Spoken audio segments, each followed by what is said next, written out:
The importance of client-centric models in modern sales. Client-centric is no longer optional in Outbound. Most sales teams say they're client-centric, but their prospects experience something very different. Generic cadences, feature-first pitches, and spray and pray targeting. In today's B2B environment, that mismatch gets punished fast because buyers are flooded with outreach and they filter ruthlessly. When 77 to 78% of buyers expect personalization, a one-size-fits-all sequence isn't just ineffective, it's brand damage. Client-centric selling is a revenue strategy because it aligns every part of the motion to how your best customers buy and get value. That includes list selection, messaging, qualification, and handoff, not just being friendly on a discovery call. If you run an SDR agency function internally, partner with a B2B sales agency, or use sales outsourcing to extend coverage, the same truth applies. The model either serves the buyer journey or it bleeds conversion. The opportunity is that most teams can improve quickly with a few operational changes. We can rebuild targeting around success patterns, rewrite outbound around client outcomes, and measure quality instead of raw volume. Done right, a client-centric approach makes cold email and B2B cold calling feel relevant again, because it is. What a client-centric sales model looks like in B2B. A client-centric model means your ICP, outbound plays, qualification, proposals, and onboarding expectations are designed around outcomes your best customers actually achieve. SDRs prioritize accounts where you can reliably drive time to value, and they disqualify quickly when the path to value isn't clear. AEs collaborate earlier with customer success so the sale reflects reality, not optimism, and so expansion is designed into the relationship from day one. This is different from traditional solution selling, which often starts with your product and works backward to map features to pain. Client-centric selling starts with the client's world, constraints, risks, and initiatives, and introduces your solution only when there's a clear, quantified improvement available. The practical difference shows up in discovery. You spend more time validating business context and less time demoing features that don't connect to a measurable outcome. In practice, the best motions blend buyer-centric, how decisions get made, customer-centric, lifecycle through renewal, and client-centric, long-term outcomes and partnership. Where teams go wrong is treating these as slogans instead of operating principles.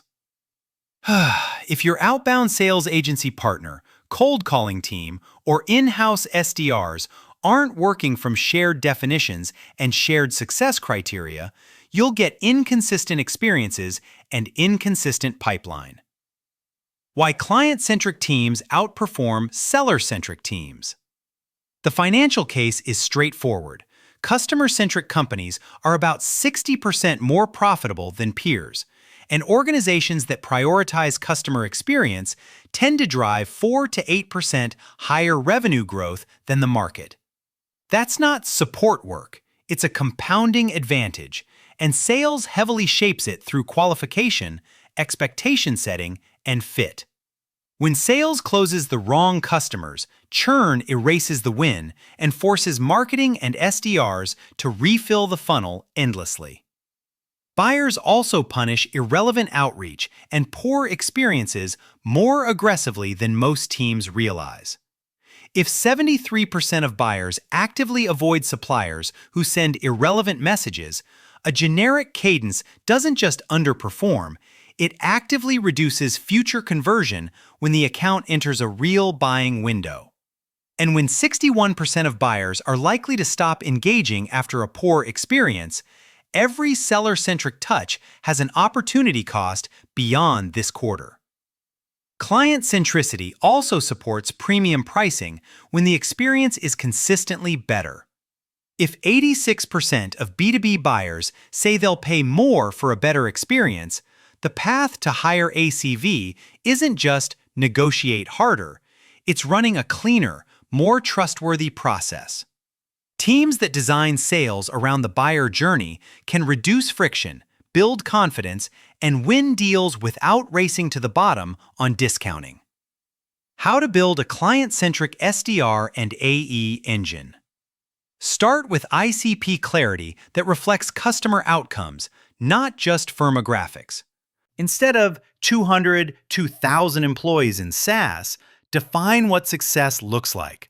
Time to value, adoption patterns, expansion likelihood, and the internal conditions that make your solution stick. This is where most sales development agency playbooks fail. They create a target market, but not a best fit customer. So reps waste touches on accounts that were never going to succeed. Next, tighten your feedback loops between SDRs, AEs, and customer success so the entire motion speaks with one voice. SDR should qualify to an outcome hypothesis. Here's the problem we think you have, here's how we'd validate it. And AEs should confirm constraints, stakeholders, and change readiness, not just need and budget. A common mistake is treating handoff like a baton pass.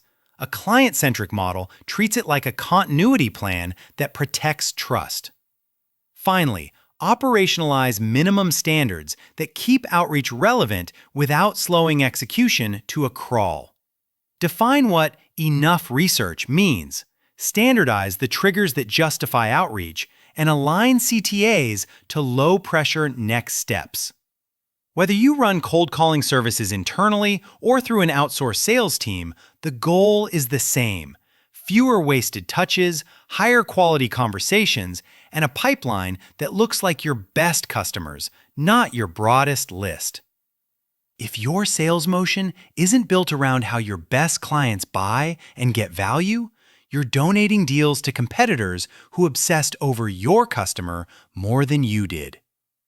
Client-centric outreach: what changes in email and cold calling? Client-centric outbound starts with a problem the buyer recognizes, not a company description the buyer ignores. Your cold email agency playbook or internal templates should lead with a specific observation, a credible outcome, and a simple way to test fit, not a long pitch.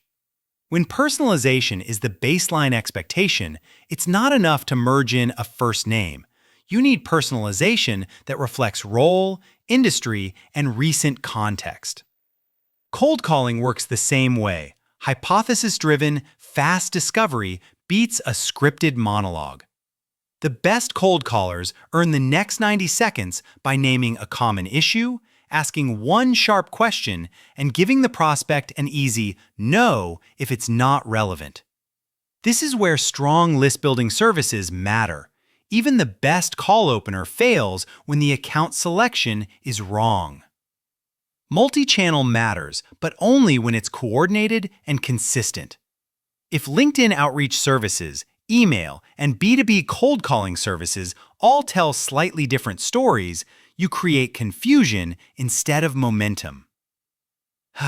Client-centric teams map touches to buyer intent, keep messages aligned to a single outcome narrative, and stop sequences quickly when signals show misfit or low readiness.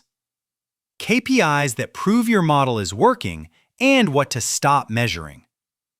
To validate client centricity, you need metrics that connect to buyer value, not just rep activity. Activity still matters, but it's a means, not the goal, and optimizing for it alone creates the exact behavior buyers hate.